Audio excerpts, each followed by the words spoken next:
passando vale a pena.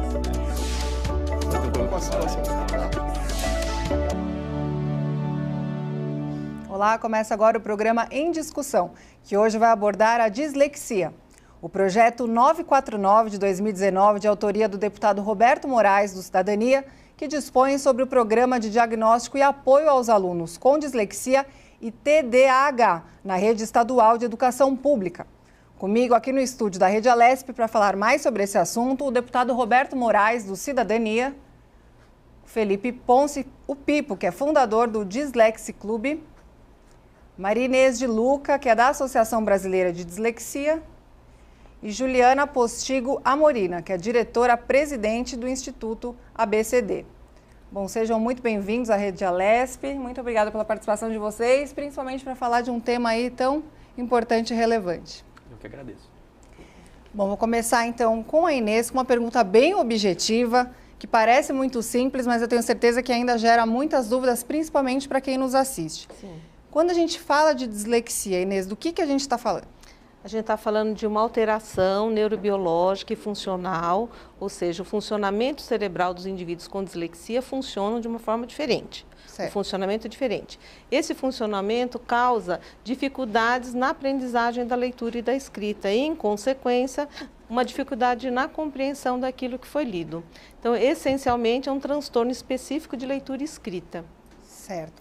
Então, a gente está falando de uma dificuldade de linguagem. Isso. Mas que não é considerado uma doença. Não é uma doença, é um transtorno. Mas ele está classificado no Manual de Doenças, do DSM-5, e está classificado no CID-10. Então, é um transtorno que realmente existe. Certo. Porque existem alterações neurobiológicas no indivíduo, que fazem com que ele funcione diferente. Então, tem que ser considerado, sim, que ele faz um processamento diferenciado, certo. Geralmente mais lento nas questões de leitura e escrita, e isso leva a dificuldades na hora de compreender aquilo que foi lido. Ele faz trocas, inversões, junta palavras que não é para juntar, separa palavras que não é para separar, tem dificuldade em decorar, tem dificuldade com sequências, então os dias da semana, os meses do ano, e por aí vai, em decorar tabuada, que aí leva a dificuldade na matemática. Então, pequenas coisas que vão juntando e formando um quadro de dificuldade de forma geral na questão da aprendizagem.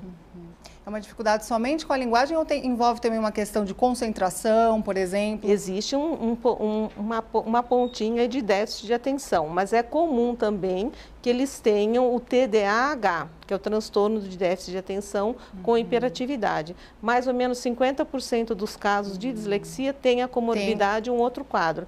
E os dois levam a dificuldades de atenção.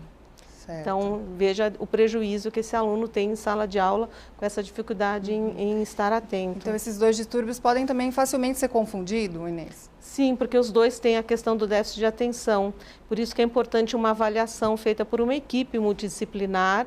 O professor identifica que o progresso não está acontecendo de forma esperada e aí passa para os pais a necessidade de se avaliar aquela dificuldade e tomar as providências para uma intervenção de forma que melhore esse funcionamento e, em consequência, vai melhorar a leitura e escrita também. Porque eles progridem, eles conseguem ler e escrever, sim, mas num passo diferente dos outros da mesma idade. Quer dizer, existe uma lentidão, vamos dizer assim. Causa uma Certo. lentidão. Daqui a pouco a gente vai falar um pouquinho mais sobre os sintomas, diagnósticos, tratamento, para quem nos assiste entender um pouquinho melhor. Mas eu queria falar agora um pouquinho sobre o motivo real desse programa, que é o projeto de lei do deputado Roberto Moraes, do Cidadania, que é o 949 de 2019. Eu mencionei na abertura, vou repetir, mais ou menos em linhas gerais, o que significa esse projeto. Ele dispõe sobre a criação do programa de diagnóstico e apoio aos alunos com dislexia e TDAH na rede oficial de educação pública e adota outras providências. Deputado, seja muito bem-vindo, obrigada pela sua participação aqui na Rede Alesp. Eu queria começar perguntando para o senhor como que surgiu a ideia de fazer esse projeto de lei. Surgiu de uma demanda específica? Conta pra gente. Olha, Caterina, para nós é motivo de orgulho voltar aqui, né? Afinal, já são anos aqui na Alesp. E esse projeto surgiu através do nosso gabinete de Piracicaba. Eu tenho uma funcionária, a Cristina, tem um filho com dislexia, e aqui em São Paulo eu tenho uma outra funcionária, a Anaísa, que tem um neto também com dislexia. E a Cristina em Piracicaba, lá na internet, procurando informações sobre o filho, o filho está quase na idade de adolescência, ela encontrou o Pipo, fez o contato com o Pipo. começaram a conversar, inclusive foi no período que eu estava internado, né? Estava em coma no hospital, por isso demorou um pouco para apresentar esse projeto. E eu nem sabia do assunto, eles estavam tocando pela competência da nossa equipe juntamente com o Pipo. Aí teve a ideia de se fazer esse projeto de lei para fazer com que o Estado prepare os profissionais da área de educação. Eu fiquei assustado no lançamento desse projeto aqui na Lesp, com o número de pessoas com dislexia só na rede pública. São 350 mil alunos nos 645 municípios do estado de São Paulo. Em torno de 8%, é isso? 8% da população, da população como um todo, não só na rede do estado, mas na população em geral. Como um todo. Isso. Obrigado, Inês, pela correção. Então, eu fiquei assustado, porque você está na política, se você não for procurado, não for provocado também para fazer os projetos de lei, muita coisa está passando na sua frente e você não consegue visualizar. Isso aconteceu no ano de 2001, no meu primeiro mandato. Eu estou no 6º mandato como deputado. Eu fui procurado lá em Piracicaba, eu já contei essa história aqui várias vezes, por um soldado do Corpo de Bombeiros, dizendo que a filha tinha uma doença chamada fibrose cística. Eu falei, eu não sei o que é isso. Ele falou mucoviscidose. Eu falei, isso é um palavrão. Aí ele explicou uma doença pulmonar, a filha tinha 1 ano, o estado de São Paulo, maior estado do país, pasmem vocês, não fornecia medicamento grátis. E o coquetel, é um coquetel nacional importado, custa até R$40 mil mês. Na época, o Covas tinha falecido, o Alckmin tinha assumido, nós começamos a discutir com a Fibrocis de Campinas, com a nossa APAN aqui de São Paulo e com uma associação nacional. Eu peguei os 3 presidentes, eu falo sempre, colocamos no liquidificador, põe o deputado junto e bate forte e vê o que vai dar. Surgiu o projeto de lei e o governador Alckmin foi muito sensível, ele como médico, eu também não tinha conhecimento que o Estado não fornecesse medicamento. Eu não sou médico. Eu sou, como você, um jornalista, um radialista. Estou há 44 anos na profissão, trabalhando diariamente pela manhã em Piracicaba, antes de vir aqui para a Assembleia. A gente apresenta lá o Jornal da Manhã da Pan News, da rede local. Então, para mim, para a profissão de jornalismo, de rádio, eu amo de paixão, são 44 anos fazendo programa de rádio. E a gente tem essa sensibilidade, as pessoas procuram. Deu certo aquela vez. Aí tivemos o projeto de outras doenças hereditárias, tá? O Estado, na questão da fibrose, passou a fornecer o medicamento. Então, a minha equipe sabe que eu gosto muito da área de saúde. A gente acabou nessa discussão com o Pipo, nessa conversa com o Pipo, melhor colocando. Eles vieram a São Paulo, meus assessores, a Cristina, o Clóvis, outros assessores, e surgiu essa ideia de provocar o Estado. A gente quer provocar o João Dória, viu, Dória? Estamos provocando. Mas já estamos, inclusive, com a anuência, com apoio da Secretaria de Estado de Educação, porque envolve 2 secretarias, tanto da Educação como a de Saúde. Esteve, inclusive, presente um representante do secretário, ele está marcando uma ida nossa até o secretário para, em mãos, ele já tem conhecimento do projeto, é claro, entregar esse projeto que vai fazer com que o Estado ele possa formar os seus profissionais, treiná-los, para que ele realmente, quando vê uma pessoa dislexa, não o professor, mas ele vê o aluno sofrendo bullying na classe, sendo chamado, o cara não quer estudar, como é que é? Ele é isso, é aquilo, tá, né? Com preguiça. Está com preguiça, e não é nada disso. Ele tem um transtorno, e ele não consegue seguir o mesmo ritmo dos demais alunos. Então é isso que a gente quer, é provocar o maior estado do país para que possa preparar os seus professores para saber quem é dislexo e quem não é. Certo. Inclusive, no artigo 2 do projeto de lei, diz que o programa de diagnóstico, tratamento e apoio se aplica também na capacitação permanente do corpo docente, com o objetivo de identificar os sinais da dislexia e outros distúrbios nos alunos. Quer dizer, é isso que o deputado está colocando, e realmente me chamou bastante atenção esse artigo, porque eu lendo um pouco sobre esse assunto, eu cheguei a ver uma matéria diversas vezes as pessoas dizendo, alegando que os professores, muitas vezes, na licenciatura, não têm esse conhecimento em sala de aula. Quer dizer, não tem. Eles não aprendem isso. Não, muitas vezes não, eles não têm. Eles chegam na escola, não têm esse conhecimento e, por sua vez, não conseguem identificar e perceber que o aluno tem essa dificuldade e realmente gera essa coisa do bullying. Quer dizer, o aluno... quer dizer, é burro, não quer estudar, não quer estudar ou está com preguiça, confunde com frescura. Então, a ideia do projeto é justamente passar esse conhecimento, deputado? É exatamente isso. Eu tenho certeza na sensibilidade do governador Dória, que durante o seu governo, ele está quase 1 ano de governo, o projeto está tramitando nas comissões. Quando o projeto estiver pronto para ir ao plenário, a gente vai fazer com que o governador envie o projeto dele, porque como é um projeto que causa custo para o Estado, o Legislativo tem a intenção de provocá-lo. Aí ele envia o projeto de lei e eu tenho certeza que nenhum dos os outros 93 deputados, nenhum vai ser contra esse projeto. Tá otimista, então, muito. deputado. Aliás, eu sou muito otimista em tudo que a gente faz. Na vida pública, no pior momento da vida nacional, né? A gente tem essa condição de vir aqui olhar para o telespectador do Estado de São Paulo, dos 645 municípios, olhando no olho e falando para eles. A gente faz política com seriedade aqui na Lesp. Certo.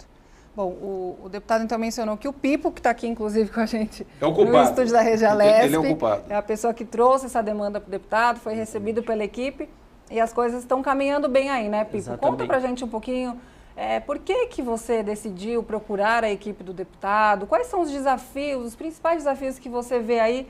Porque você, inclusive, tem a dislexia e é fundador do Dislexia Clube, que trabalha com pessoas com dislexia. Conta pra gente essa experiência, Pipo. Como foi falado, eu sou disléxico. Desde 2014 eu mantenho o Dislexia Clube no ar, que é um blog, um canal no YouTube, que o meu foco principalmente é dar informação para as pessoas. O blog que eu queria ter lido na minha infância tem lá, como técnicas de leitura, como os pais podem ajudar na lição de casa dos filhos, se encontra no Dislexia Club. Inclusive a Juliana pode falar depois, na intervenção que muitos maravilhosos profissionais, fonoaudiólogos, me ajudaram na minha infância. Hoje, a dislexia me traz alguns desafios, mas mesmo trazendo esses desafios, eu me formei em publicidade na faculdade, abri a minha empresa de marketing digital e faço mestrado. E quem pensa, nossa, um jovem de sucesso, atingiu muita coisa, mas os bastidores não são muito glamurosos. Eu já fui taxado de aluno preguiçoso, indisciplinado. Na minha infância, quando eu era criança, o meu maior medo não era o bicho-papão, não era o sonzinho do motorzinho do dentista. O meu maior medo da infância era de ir para a escola. Muitas vezes eu fingia estar doente para não ter que ir à escola. Imagina você, querido telespectador, que um ambiente que tem que ser um ambiente mais gostoso, mais prazeroso para você desenvolver, para mim não era. Eu não queria ir para a escola. E minha mãe como professora universitária, teve recursos. Eu passei por fonos, eu passei por psicólogos, por neuropsicólogos. Tive uma equipe multidisciplinar que me ajudou, fiz aulas de reforço. Tudo isso favoreceu meu desenvolvimento. Eu tive acesso a um diagnóstico com 15 anos de idade e tudo isso favoreceu meu desenvolvimento. E esse projeto é muito importante porque não é todo mundo hoje que uma família que tem recursos para investir em tantos profissionais, infelizmente. E este projeto de lei, estando na lei, vai permitir que pessoas que não tenham acesso tenham essa oportunidade desses profissionais.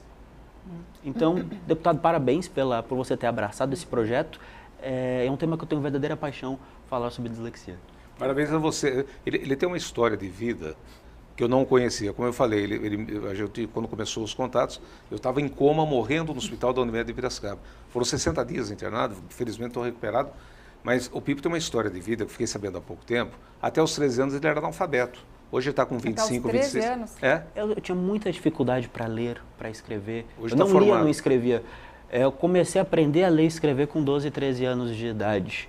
E o seu diagnóstico veio com quantos anos? Veio com 15 anos de idade. 15 anos. 15 Mas você é o diferente, como você disse. Exatamente. Você tinha condições de ter um tipo de tratamento diferenciado. E é isso que a gente quer, né, Pipo? Que todos tenham essa oportunidade que você teve. Exatamente, exatamente. E uma coisa que eu falo no meu blog, que eu mostro um pouco do meu dia a dia, mostro como é que eu consegui sobreviver à faculdade. É muito legal estar no estúdio de televisão, porque o meu primeiro trabalho foi no estúdio de televisão. Eu trabalhei na galera do TP, abraço para a galera do TP. Foi muito legal, foi uma grande escola tudo isso. Me comunicar, saber organizar cada elemento do trabalho, como produz um programa de televisão, tudo isso, aprender fazendo, foi uma grande escola para mim. E eu costumo falar no meu blog que se eu conseguir, qualquer disléxico também consegue. Ele precisa ter a oportunidade. Falta a oportunidade. O disléxico tem muitos estudos, tem vários exemplos que falam de disléxicos empresários, grandes artistas. Disléxico tendo a oportunidade, ele tem a força de vontade. Ele precisa ter a oportunidade para ter a chance de se desenvolver. mas precisa ter uma intervenção adequada, precisa ter bons profissionais. Eu acredito que a Juliana pode falar muito bem nessa parte, certo, Juliana? Sim. Espero que sim. Sim. Juliana, seja bem-vinda. Juliana é fonoaudióloga. Isso. Faz um trabalho aí junto com os disléxicos, né? Isso. Juliana, me conta uma coisa, a partir de que idade, mais ou menos, a criança ela já sinaliza que ela tem a dislexia? Quer dizer, a gente está falando um pouquinho da história do Pipo. Ele foi diagnosticado com 15 anos. Sim. Quer dizer, esse diagnóstico precisa vir com 15 anos ou ele consegue, já quando a criança é pequenininha, ali 2 aninhos, 3 aninhos, já dá para ter uma ideia? E a partir do momento que esses sinais são identificados, o que a família precisa fazer? Agradeço a oportunidade de estar aqui falando. Eu acho que, como a Inês colocou, né, a dislexia ela é uma dificuldade que afeta as habilidades básicas de leitura e escrita. Então, em geral, ela vai ser percebida no momento em que a criança começa o processo de alfabetização. A gente tem alguns sinais que a gente consegue observar antes. Então, as crianças já antes de ingressar no ensino fundamental 1, que é quando elas têm por volta dos 6 anos, que vai iniciar o processo de alfabetização, as crianças que têm dislexia, elas podem ter dificuldade em decorar músicas, em perceber rimas, ritmo. Então, a criança na pré-escola, ela já vai trabalhando algumas habilidades que vão preparar o processo de alfabetização. Então, a gente já consegue perceber esses sinais.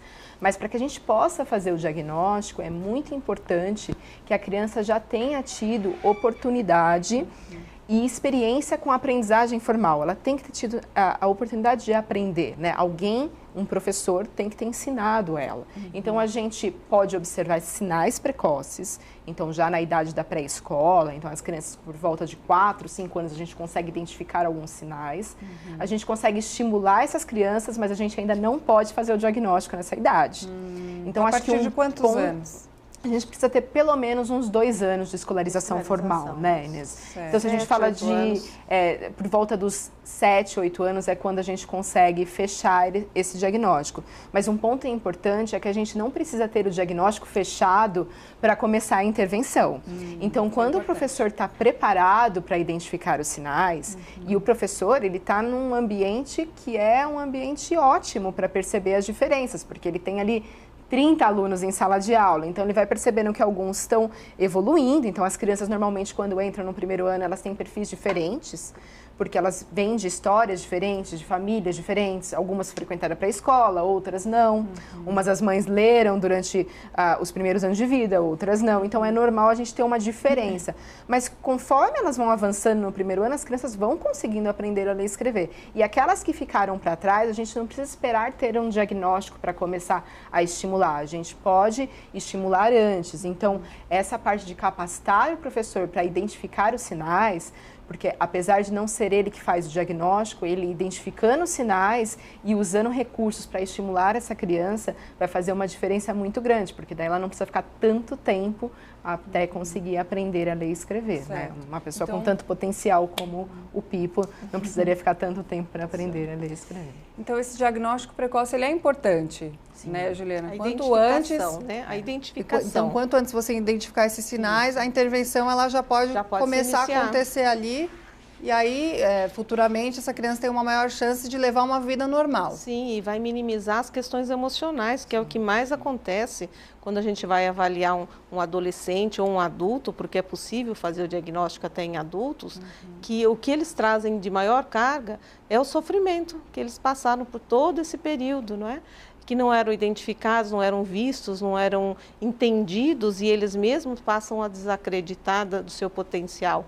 E aí desistem de participar de processos seletivos, desistem de fazer uma faculdade, desistem de tentar um emprego melhor, então estão em subemprego, desenvolvem ansiedade e depressão, que acaba saindo mais caro para o Estado do que a própria prevenção e atenção na pré-escola. Inclusive a própria evasão escolar, né? O aluno desiste, sim. se torna rebelde, não quer, cria uma resistência, como o próprio Pipo, eu lendo um pouquinho da história dele. Ele tinha medo de bicho-papão, mas tinha medo da escola. Ele criou aí que ele é muito jovem, não lembra bicho-papão.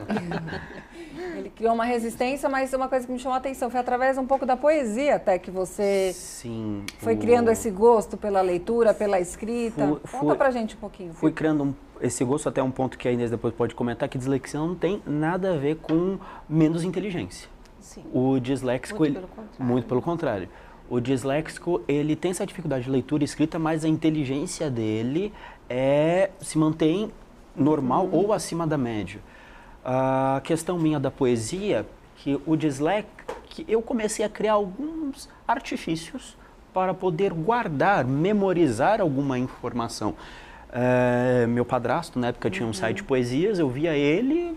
Pô, as poesias são interessantes, então através dos ritmos, desse tipo de coisa, eu começava a guardar um pouco a informação. Por exemplo, preposições, a, ante, até, perante, de, com, sobre, falar de uma forma que gerasse ritmo para poder guardar a informação.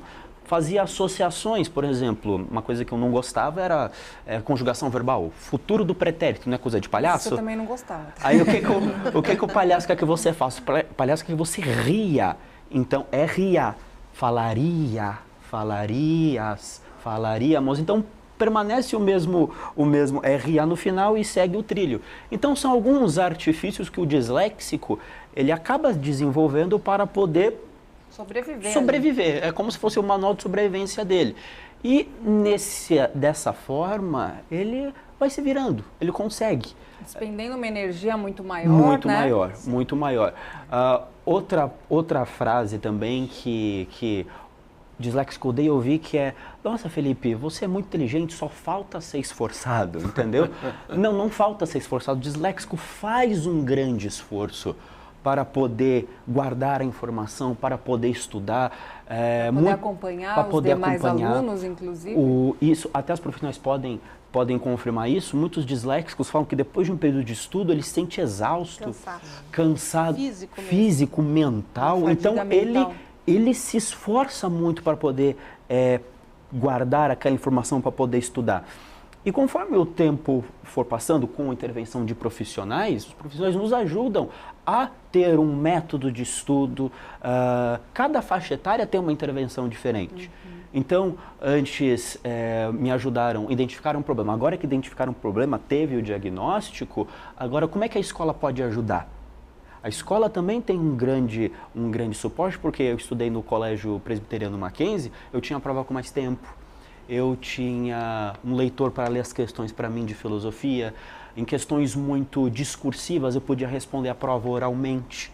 Então, isso não é o que as pessoas falam, não é não é benefício. Não é benefício, é direito. Certo. É como se fosse você falar para um disléxico, leia esse texto totalmente técnico, totalmente complicado e escreva a mesma coisa que você falar para uma pessoa cadeirante, suba aquela escada sendo que não tem rampa, entendeu?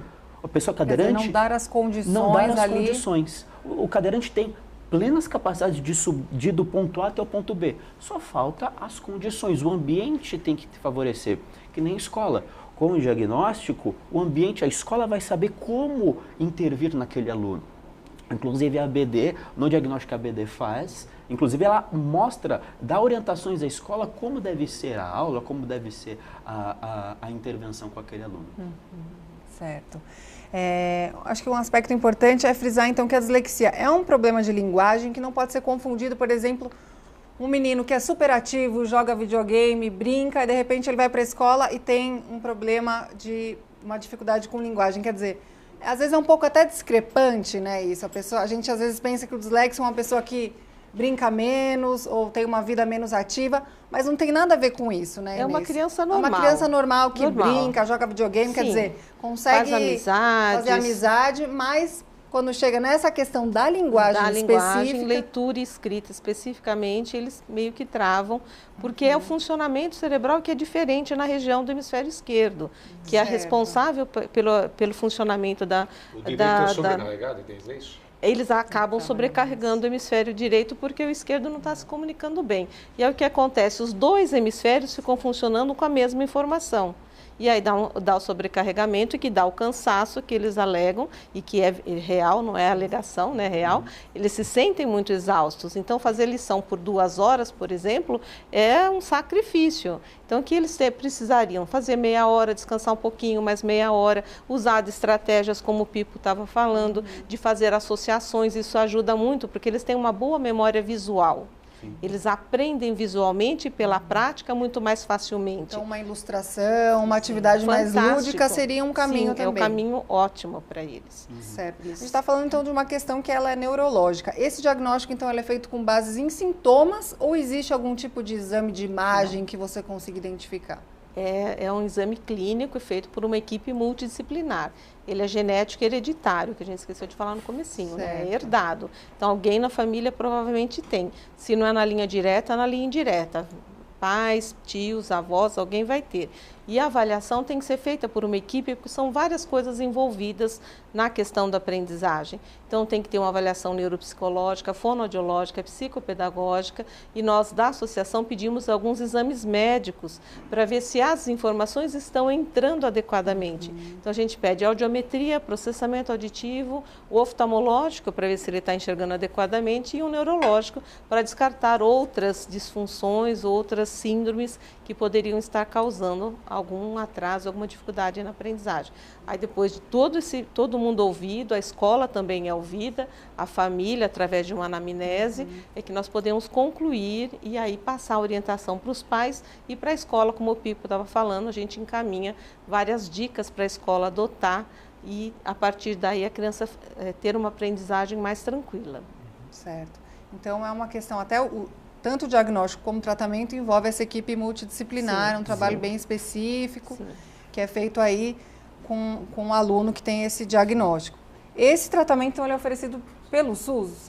Pipo, você que passou por essa situação. Por favor, elas são profissionais que podem falar. Não temos esse acompanhamento feito no SUS. O que a gente consegue, muitas vezes, é fono, mas é feito de forma em grupo, que com o disléxico é difícil, porque cada um tem um andamento, cada um tem uma velocidade e cada um tem uma diferença particular, né? Eles não são todos iguais. Os disléxicos têm mais dificuldade aqui, outro ali. Eles não são iguais, então é difícil tratá-los em grupo. Então, o que a gente vê tem que ser no algo sistema customizado para cada indivíduo. Para cada indivíduo, é individualizado mesmo. E o que nós temos visto é acompanhamento de fono, não tem psicopedagoga, não tenho visto no SUS, e ainda assim em grupo, e uma quantidade, meia hora às vezes de sessão, que não dá tempo nem de ativar alguma estratégia com aquele indivíduo. Mas Inês, eu acho, Pipo, todos que participam do programa, eu acho que a partir do momento que o Estado realmente se interessar pelo assunto, começar a gabaritar funcionários, para que possam, acima de tudo, né, detectar quem é disléxico, quem não é. Eu entendo que a gente tem a função, enquanto homem público, de buscar também esse tipo de atendimento no SUS. Acho que isso tem que ser levado a Brasília, já tem um projeto de lei Brasília, tem vários projetos, já no Congresso Nacional.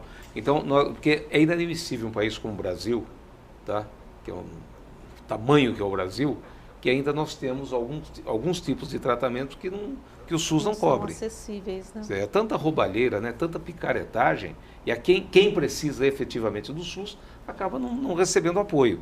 Então, eu entendo que São Paulo pode dar o exemplo, nós vamos conseguir, eu sou muito otimista quanto a isso, que o Estado abrace essa causa, tá? E nós possamos realmente levar que esse atendimento seja feito pelo SUS.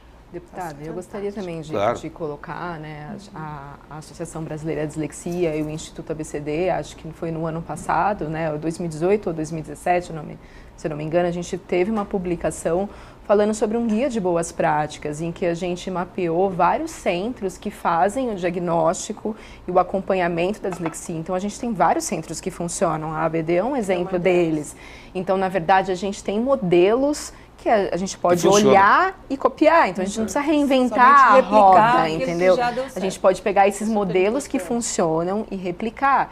E a gente tem uma coisa que é muito importante nesse projeto, que é a conexão entre a escola e os profissionais da saúde, porque mesmo uma pessoa, um paciente que passe com um fonoaudiólogo na clínica e esse fonoaudiólogo não conversa com a escola, essa criança não está sendo atendida integralmente, então ela não está sendo atendida em todas as suas necessidades. A gente precisa dessa conexão, então acho que olhar para esses modelos de centros que já funcionam, né? A gente tem a ABD aqui em São Paulo como um exemplo, no Rio de Janeiro a gente tem outros centros, mas acho que dá para a gente olhar e tentar replicar isso, né? Porque já são centros que funcionam, a gente não precisa sair do zero, isso é algo bem positivo, né? Acho que tem por onde a gente olhar, mirar. Andar mais rápido, isso, né? Isso mesmo. Daqui a verdade. pouquinho a gente vai falar mais sobre esse assunto. O programa em discussão vai para um rápido intervalo, não saia daí, a gente volta já já.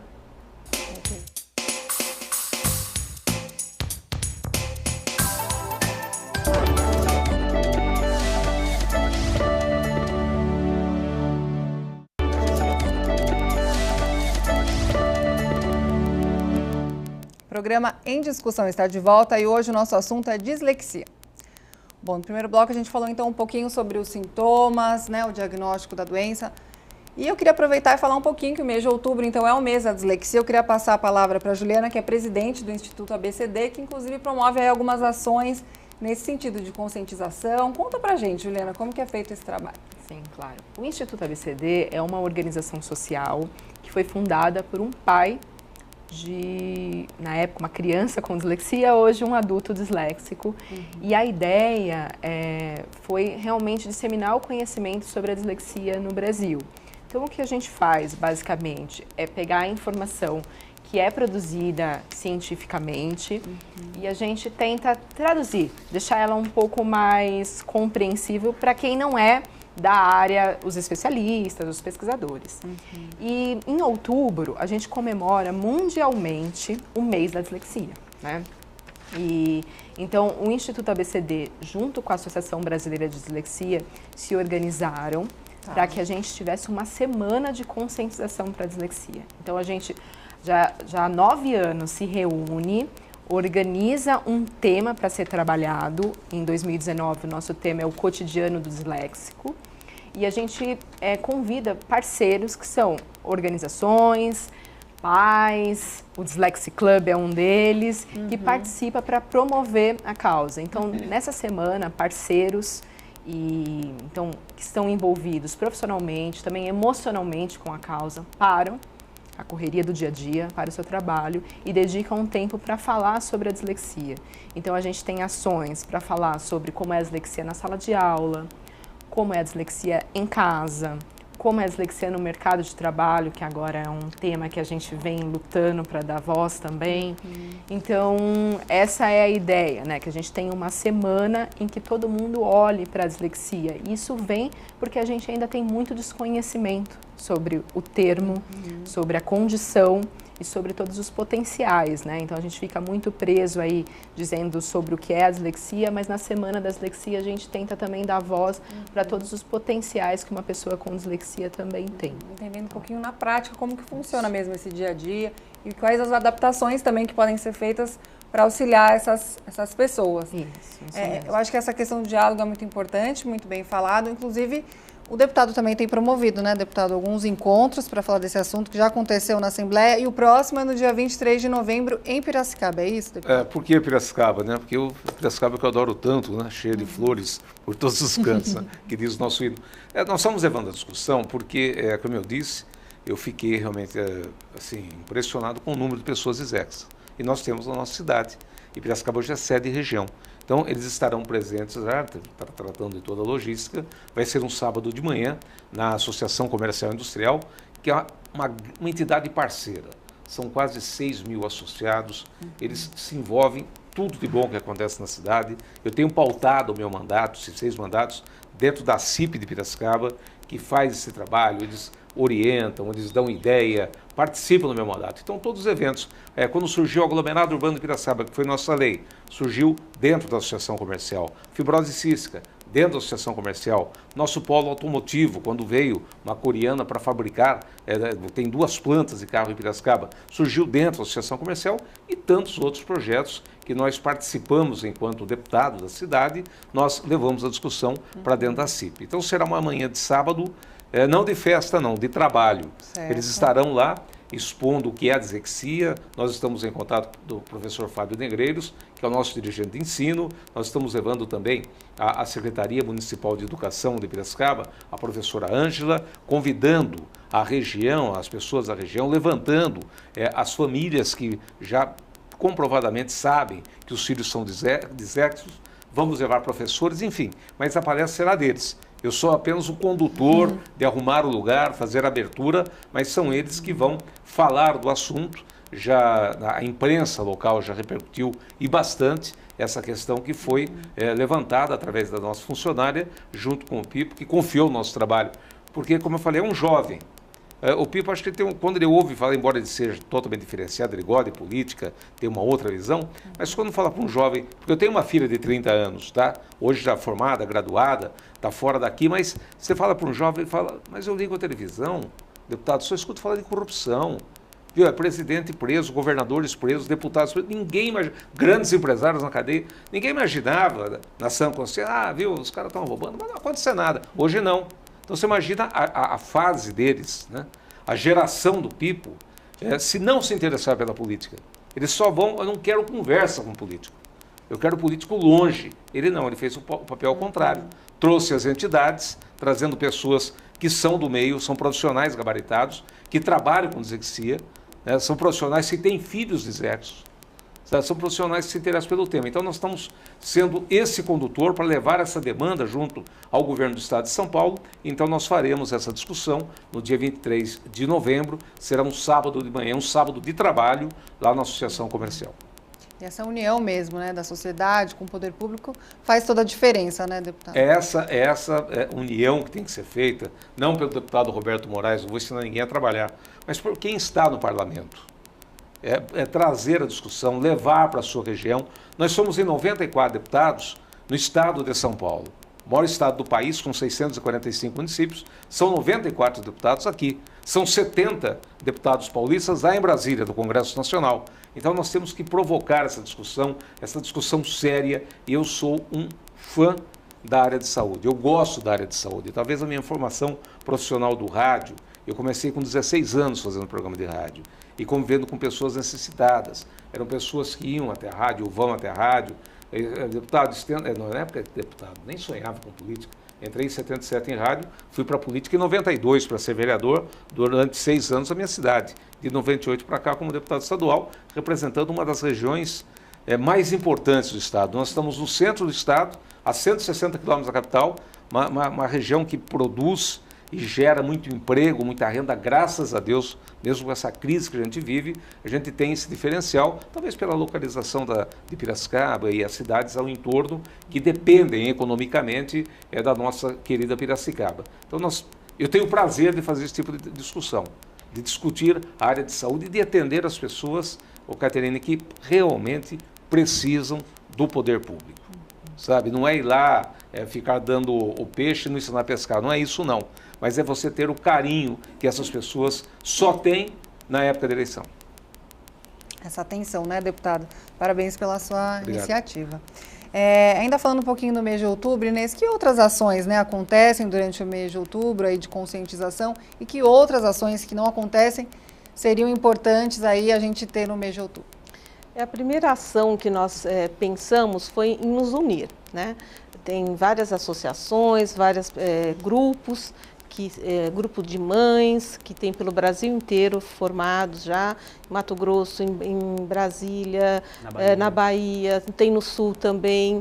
Em São Paulo temos o Instituto, a associação. Primeiro, a intenção foi de nós nos unirmos, porque nós falamos o mesmo assunto e temos o mesmo interesse.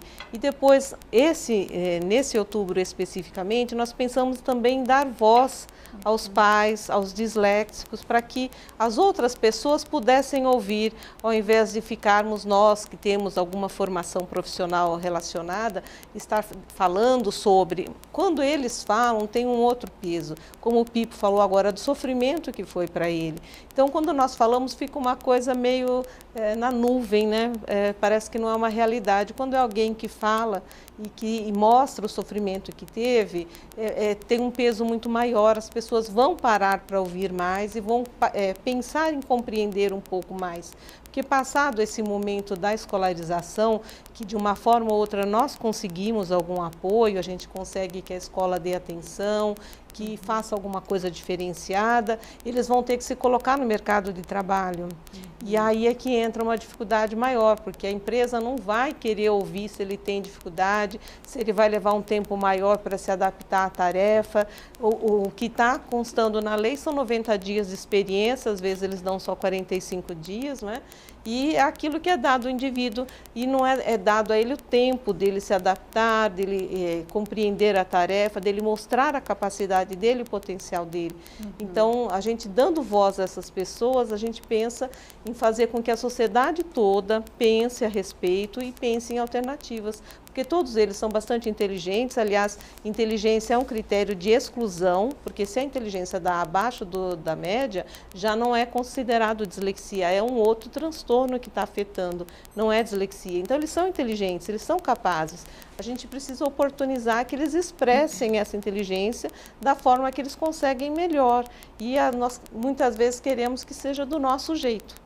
E é aí que entra o conflito. Então, nós temos que parar como sociedade e pensar um pouco mais no potencial deles, na forma que eles têm de se expressar e de aprender e fazer pequenas adaptações. Não é necessário muita coisa, não é necessário escolas especializadas de forma nenhuma. Um bom professor com um olhar diferenciado que identifique, que encaminhe, e esse aluno sendo atendido no tempo esperado, ele vai se desenvolver muito melhor e vai estar apto também a entrar no mercado de trabalho de uma forma melhor. Se a sociedade também entender, as coisas todas se unem e funcionam de uma forma muito melhor, com a inclusão de todos efetivamente. Certo. Pegando esse gancho do grupo de mães, é muito interessante ver as mães se mobilizando com isso também, porque a dislexia não afeta só o disléxico. Família. É um boom na família inteira. Mãe... Um dia falaram para minha mãe, quando eu tinha 10 anos de idade, que eu estava lá, que chamava quarta série ainda, chamava de série. Eu tinha 10 anos, estava na quarta série, a escola virou para minha mãe e falou assim: o Felipe é um aluno atrasado, teremos que voltá-lo para a primeira série novamente. Quer dizer, regredir. Regredir. Imagina como fica uma mãe com isso. Minha mãe bateu o pé e falou que não. Mas imagina como as mães lidam com isso. As mães são leoas do próprio filho, defendem o filho. Então, é toda é muito importante falar sobre a dislexia, esses eventos sobre a dislexia, porque mobiliza a família inteira.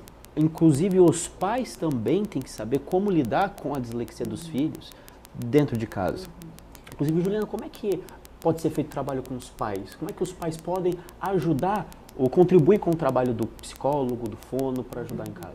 Eu acho que o primeiro passo é entender o que o filho tem, né? E entender o que o pai tem, porque às vezes... Os pais também têm essa dificuldade, Juliana? Era isso mesmo que eu ia falar, porque muitas vezes quando o pai leva a criança... Aqui tem o sangue jornalístico, a gente vai já identificou, à vontade. Quando o pai leva a criança para fazer o diagnóstico, ele também se encontra como uma pessoa com dislexia, né? Então, acho que esse é o primeiro passo, da gente entender o que o filho tem. E aí... Só tirando uma dúvida, a Inês comentou que é hereditário, mas muitas vezes não vem dos pais, pode vir de um tio, de um avô, sim, é isso? Mas então não necessariamente que na família, eles vão lembrar de alguém, né? Ali do seio familiar, meu tio, parece meu pai, eles vão se lembrar de alguém. E às vezes, na maioria das vezes, como a Juliana estava falando, eles se identificam, mas eu passei por tudo isso, eu era como ele, eu tive esses mesmos então, essa problemas. troca também é importante. E é interessante pensar que agora, no momento em que a gente está de educação, no nosso país, as pessoas estudam, terminam o estudo, mas até um pouco tempo atrás era comum a gente dizer, esse não nasceu para estudar, esse vai fazer outra coisa. Então, é muito comum a gente ter pais que não fizeram o ensino, não completaram nem o ensino médio, né? Então, isso é comum acontecer. E aí, sentar e explicar para o pai como ele pode estar com aquela criança, porque fazer a lição de casa, como a Inês colocou, como você coloca, é muito desgastante para a criança e para o pai também. Porque o pai também fica sentado 1, 2, 3 horas. No início ele está com paciência, daqui a pouco a paciência vai embora, e aí vem aquele bilhete da escola, e tem toda uma questão de uma expectativa. Então, a gente, nesse trabalho do Instituto ABCD de desenvolver materiais, a gente tem um programa que chama Todos Entendem, que é um programa em que a gente fez pensando nos pais, como os pais podem ajudar os seus filhos. Então, é uma cartilha, e depois de sugestões, a gente fez uma série de vídeos, que é para tornar mais acessível, porque a cartilha tem que ler, e às vezes nem sempre é acessível para todos, em que a gente mostra como o pai pode organizar o espaço para a lição de casa. Então, dicas simples, do tipo, vamos desligar a TV para fazer a lição de casa. vamos sentar numa mesa, não vamos fazer sentado no sofá. Parece que é simples, mas nem todos passaram por essas experiências, eles precisam desse tipo de orientação. Então a gente tem esse material também desenvolvido no Instituto ABCD, em que a gente vai fazendo essa troca entre as associações. Deixa eu tirar uma dúvida, Juliana. Existem pais, eu vou fazer uma pergunta aqui meio doída, que abandonam os filhos dislexos? Eu conheço muitos filhos que abandonam pais em lar de velhinhos, deixa lá e não volta mais. Eu tenho casos que eu conheço na minha cidade. Existem pais que de repente falam, não adianta, meu filho é incorrigível, não tem jeito de fazer. Não por filho para fora, não. Mas abandonar, tentar pelo menos dar o encaminhamento, como os pais do eu Pipo acho que fizeram. tem pais que ficam muito cansados, né? Porque como a gente disse, olha, por exemplo, a mãe do Pipo, que é um exemplo, né? Tem histórias, exemplo, ela demorou 15 anos na batalha para chegar até o diagnóstico. Não cansou. Não cansou, mas imagina para outros pais que não têm todo o conhecimento que a mãe dele tinha, todo o acesso que a mãe dele financeira. tinha. O Pipo é uma pessoa diferenciada que tem uma habilidade de comunicação impressionante, então que ele tinha vários fatores que a gente chama de fatores protetores para o desenvolvimento. Então, não é toda criança que enfrenta essa barreira e que continua motivada a estudar, né? Às vezes... Mas tem pais que jogam a toalha? Eu acredito que tenham muitos. Eu conheço alguns na prática de consultório que se sentem muito cansados, falam, aqui é o último lugar que eu levo seu filho. Imagino que a Inês lá na associação também deve ter essa experiência. Muitas vezes não é que eles jogam a toalha, mas eles tentam não olhar para aquela dificuldade e justificar de outras formas, não é? Falando, não, é assim mesmo, eu tive isso e agora eu tenho um emprego, eu consegui me formar, ele também vai conseguir negar a existência da dificuldade. Quando, como a Juliana estava falando, hoje em dia não dá para você parar no ensino médio, né? Você tem que dar continuidade aos estudos. Muitas vezes nossos pais tiveram essa opção de, eu vou trabalhar, eu não vou estudar. Hoje você não consegue ser nada se você não tiver um mínimo, né, de estudo mesmo e de conhecimento. Então, o que eu tenho visto bastante em consultório é isso, que muitas vezes eles dizem, não, isso não é nada, isso é implicância da mãe. Isso é implicância da professora. A professora que está vendo coisa onde não tem. E aí, quando eles começam faz também com que a pessoa chegue, às vezes, na vida adulta sem esse diagnóstico. Sim, muitos chegam à vida adulta sem diagnóstico. Quer dizer, e aí, sem muitas tratar... Tenho que citar aqui, né? Meu marido. Chegou à vida adulta sem o diagnóstico. Quando o nosso filho começou a ter a dificuldade, é que ele começou a dizer, mas eu tive essas dificuldades. E aí eu já dizia que ele era disléxico eu era psicóloga, mas não era atuante, mas por conhecimento que a gente vai buscando fora da universidade, porque na universidade nós também não tivemos. E aí que nós fomos buscar a BD, e aí eu falei, então você vai fazer diagnóstico junto. Você vai fazer, o meu filho vai fazer e você vai fazer. E aí os dois fizeram a avaliação, os dois foram identificados como disléxicos, e os dois fizeram o vestibular no mesmo dia, na mesma universidade, pai e filho. Cada um para uma área, ele voltou a estudar, aí que ele conseguiu estudar, e aí que ele conseguiu poder dizer para os outros que ele tinha uma graduação superior, que era uma coisa que fazia falta. Quantos anos? 50, ele tinha 50 quando foi à faculdade. O meu filho, quando fez a avaliação, tinha 13, quando eles foram fazer o vestibular juntos, 18. Aproveitando então, esse gancho de como a mãe, o pai pode lidar com o filho, duas dicas simples. Estímulo desde pequeno. Estimular a criança. Minha mãe, ela pegava gibis, revistinhas de personagens diversos do que eu gostava e ela recortava. Eu gostava de Turma da Mônica. Ela recortava, colocava num caderno e falava assim, cria uma história. Então estava lá recortado todos os balõezinhos e eu tinha que criar um balão. Então desde pequeno eu estava escrevendo, mesmo que mal, mesmo com letra feia, mas eu estava escrevendo. E cada momento de evolução, minha mãe dava uma estrelinha diferente, uma bonificação diferente. E vai estimulando. Né? E outro ponto muito forte que eu lembro desde pequeno, nessa fase toda que minha mãe estava correndo comigo, minha mãe estava fazendo doutorado. E uma imagem muito forte que eu tenho, que eu lembro da minha mãe na mesa da sala com pilhas e pilhas e pilhas de livros.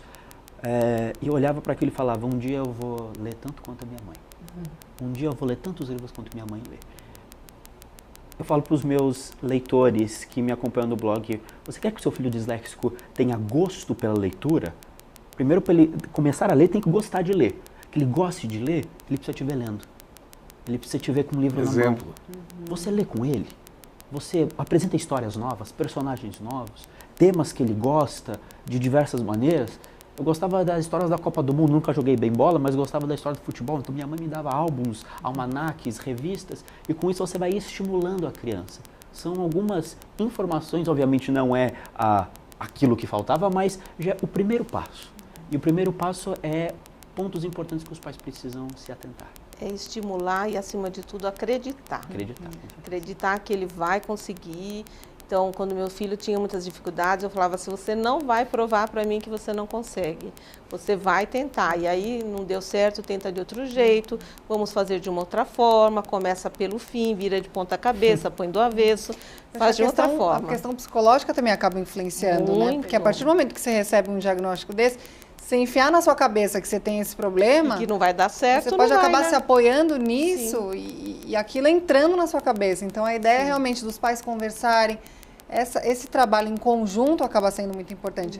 E uma dúvida que eu tenho é em questão da legislação, o tipo de amparo que ela dá para esse tipo de pessoa que tem esse problema. Quer dizer, a gente está falando que as escolas precisam oferecer alguns tipos de adaptações para receber esse aluno. E se a escola alegar que ela não está preparada para receber esse aluno ou não fizer essas adaptações, o que a gente tem hoje de legislação? Que amparo que a legislação dá hoje, atualmente, para essas pessoas? Existe uma lei geral, né, que é a Lei dos Direitos Humanos. Ali você já tem tudo. Na legislação que hoje existe, já fala das dificuldades de aprendizagem. Ela não é específica em dizer sobre dislexia, sobre transtorno de déficit de atenção, mas ela fala das dificuldades de aprendizagem. E se a gente se atentar a isso, você tem ali todos os recursos que você precisa. Nós estamos lutando aqui por uma lei específica, porque é o que a escola alega hoje em dia, né? Que não tem uma lei específica. Então, a gente está lutando por causa disso. Mas se ela for atentar aos princípios do ensino, qual é a função da escola? É ensinar. E se a criança tem dificuldade, buscar formas de ensinar aquela criança. Então, não precisaria nem ter uma lei se a escola seguisse os princípios de ensino. Mas, hoje em dia, existe... na legislação aparece várias vezes essa questão do ensino, da forma de ensino, das dificuldades de aprendizagem, e quando a escola se nega, alegando não estar preparada, nós podemos dizer, olha, procure um curso, né? A própria BD fornece, o Instituto tem lá também formação para professores, para que eles se habilitem ao ensino. E se ainda assim ela se negar, tem duas alternativas, trocar de escola, né? Ou buscar a lei. Né? Então, muitas vezes é necessária a intervenção de um advogado para impor que essa escola faça os caminhos que são necessários para aquela criança aprender. Tem muita denúncia na promotoria ou não? Eu não sei te dizer em quantidade. Nós temos a doutora Simoni Lopes, que é a nossa apoiadora de nós três aqui em tudo. Ela seria uma ótima pessoa para você entrevistar e para você buscar até apoio em relação à legislação, porque ela te dá uma aula de tudo que existe em relação aos transtornos de aprendizagem em lei. E o que ela sempre diz é que a lei já prevê isso, só falta ser cumprida. Não é? Aliás, como um monte de modo geral que tem no país aqui. Sim, sim.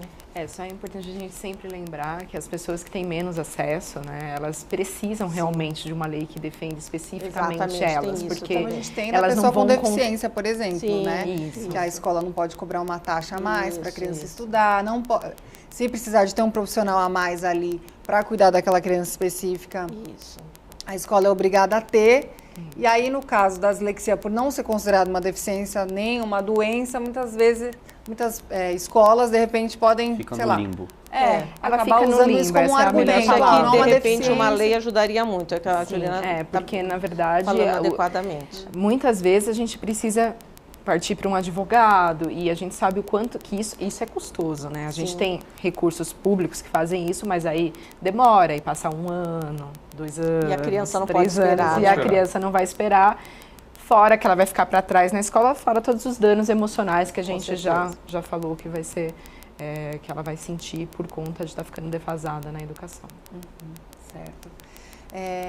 Falando um pouquinho mais dos cursos, Inês, me chamou bastante atenção, queria que você falasse para o nosso telespectador, quem tem interesse então de receber essa capacitação, como que acontece, o que a pessoa precisa fazer? Nós temos 2 vezes por ano, um curso intensivo para profissionais da saúde e da educação, sobre todos os transtornos de aprendizagem, não só a dislexia, mas os outros transtornos também. Uma semana intensivo, por isso chama intensivo, uma semana de informações teóricas e depois uma segunda semana de informações práticas, onde eles vão exercer aquilo que eles vão propor para os alunos. Então, eles vão aprender e vão fazer, ao mesmo tempo, para eles entenderem como é que aquilo funciona, o que aquilo vai estar estimulando e o que aquilo vai estar beneficiando o aluno. Então, ela pode fazer somente um ou somente o 2. Essas informações estão no nosso site, que é www.dislexia.org.br, e esporadicamente também fazemos cursos específicos para professores sem custo algum. Então, aberto a todos os professores para eles entenderem o que é dislexia e também aprenderem algumas estratégias para lidar em sala de aula com esses alunos. Então, no site encontra todas essas informações. Aproveitando a oportunidade, o Instituto ABCD tem um curso também que ele chama Entendendo a Dislexia. É um curso de 8 horas. A ideia é apresentar a dislexia a todos que tenham interesse de conhecer mais sobre o que causa, quais são as características e como que a gente pode ajudar. Ele também fica disponível gratuitamente no site, é um curso online. O site do Instituto é www.institutoabcd.org.br. Deputado, como que está o procedimento da matéria aqui na casa? Está tramitando o projeto, passando pelas comissões, assim que estiver pronto para ir para o plenário, nós, claro, já estamos discutindo, né, com o governo do Estado de São Paulo, mas primeiro esperamos que o projeto já fique pronto para ser discutido em plenário, para que nós possamos continuar. Nós vamos fazer movimentos, nós vamos para o Palácio, nós vamos para as secretarias, enfim, nós temos um cronograma de trabalho, exatamente como nós fizemos com a fibrose cística. A fibrose, pouca gente se lembra, mas em 2002 nós chegamos a parar a Avenida Paulista, tá, no movimento de paz, e acabou dando certo. Muito bom. Gente, muito obrigada pela participação de cada um de vocês aqui na Rede Leste, principalmente para discutir um assunto aí de suma importância. O programa Em Discussão de hoje fica por aqui. Você pode ver e rever este e outros programas no nosso canal do YouTube. Até o nosso próximo encontro.